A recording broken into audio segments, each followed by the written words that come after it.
मायके वालों के सामने अपने पति का कभी भी अपमान ना करें।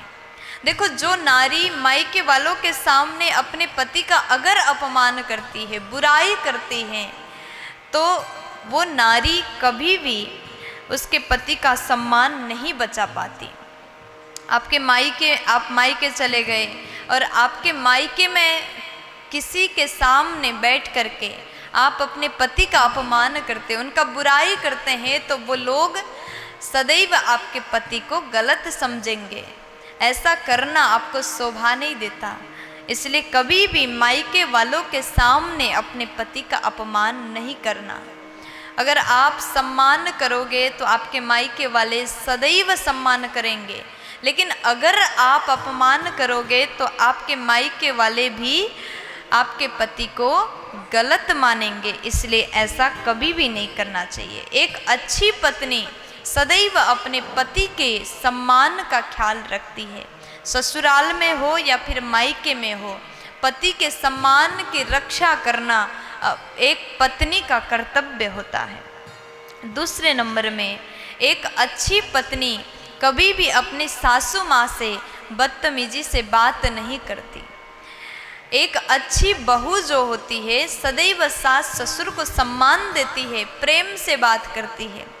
वो नारी जो सास ससुर को चिल्लाती है, डांटती है, भोजन देते समय बहुत गलत तरीके से बात करती, चिल्लाती है, ऐसी नारी अपने गृहस्थ को कभी भी खुशहाल नहीं बना सकती। ऐसी बहू अपने सास ससुर के प्रिय कभी बन ही नहीं सकती और सम्मान को कभी प्राप्त कर ही नहीं सकती। इसलिए कभी भी सास ससुर से बदतमीजी से बात नहीं करना चाहिए। तीसरे नंबर में, अगर आपके पति बहुत कम कमाता है तो कभी भी अपने पति को कम कमाने की ताना नहीं देना चाहिए। एक अच्छी पत्नी वही है, अगर आपके पति कम कमाता भी हो तो भी उनके साथ में बड़े प्रेम से निवास करें।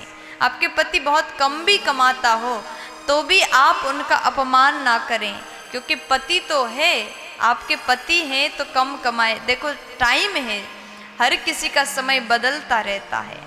आज आपके पति 10 कमाते हैं, 10,000 कमाते हैं, तो हो सकता बहुत जल्दी 20 कमाने लग जाएं। इसलिए समय बदलता रहता है। हर दुख सुख में अगर आप अच्छे से साथ दोगे तो ही आप धर्म पत्नी मानी जाओगी। फिर उसके बाद में चौथे नंबर में कहा गया, बिन बुलाए कभी भी मायके जाने की जिद करना नहीं चाहिए। एक अच्छी पत्नी जो होती है बिन बुलाए मायके नहीं जाती है। देखो, आप कह रहे होंगे, सोच रहे होंगे अपना ही मायके है, अपना ही मायका है, बिन बुलाए जाने से क्या हो जाएगा। कभी भी जब आपका मन हो तुरंत आप जाते हैं, बिन बुलाए जाते हैं, बार बार जाते हैं, तो धीरे धीरे आपका सम्मान कम होना शुरू हो जाएगा। इसलिए बिन बुलाए जिद करके मायके नहीं जाना चाहिए। एक अच्छी पत्नी इस बात को समझती है, इसलिए कभी भी ऐसा जिद कर ही नहीं सकती। फिर उसके बाद में कहा, पति के साथ में कितना भी झगड़ा हो जाए, कितना भी लड़ाई हो जाए, कभी भी मायके में फ़ोन लगा करके नहीं बताती। जो नारी पति के साथ में अगर लड़ाई हो जाए, आपके पति ने आपको डांटा, चिल्ला दिया, मम्मी को फ़ोन लगा करके सुना दें, तो आपके पति का छवि आपके मायके में खराब हो जाएगा। ऐसा करना आपके लिए भी अच्छा नहीं होता है। इसलिए कभी भी अगर आप मायके में फ़ोन लगा करके पति की बुराई करती हैं, हर बात को शेयर करती, बताती है, तो धीरे धीरे आपके पति का सम्मान कम होता चला जाएगा। फिर उसके बाद कहा गया, पति अगर क्रोध में है तो उस समय बहस ना करें।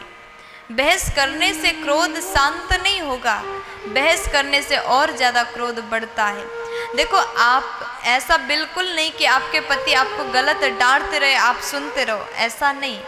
लेकिन आपके पति आपको डांट भी रहे हैं तो तुरंत आप मत चिल्लाओ, आप बहस मत करिएगा। आपको अच्छा नहीं लग रहा, जब पति का क्रोध शांत हो जाए तो उस समय आप प्रेम से समझा सकते हैं, बात कर सकते हैं। आपने जो ऐसा मुझे बोला, ये आपका बोलना गलत था, आपकी ये बात मुझे अच्छी नहीं लगी, बड़े प्यार से आप समझा सकते हैं। अगर आप बहुत अच्छी हैं तो आपके भीतर ये 6 गुण अवश्य होना चाहिए जो अभी हमने आपको बताया। ये अच्छी पत्नी की 6 निशानियां होते हैं। जो नारी मायके वालों के सामने पति का अपमान नहीं करती, बहुत अच्छी नारी। दूसरे नंबर में सासू माँ से बदतमीजी से बात ना करें।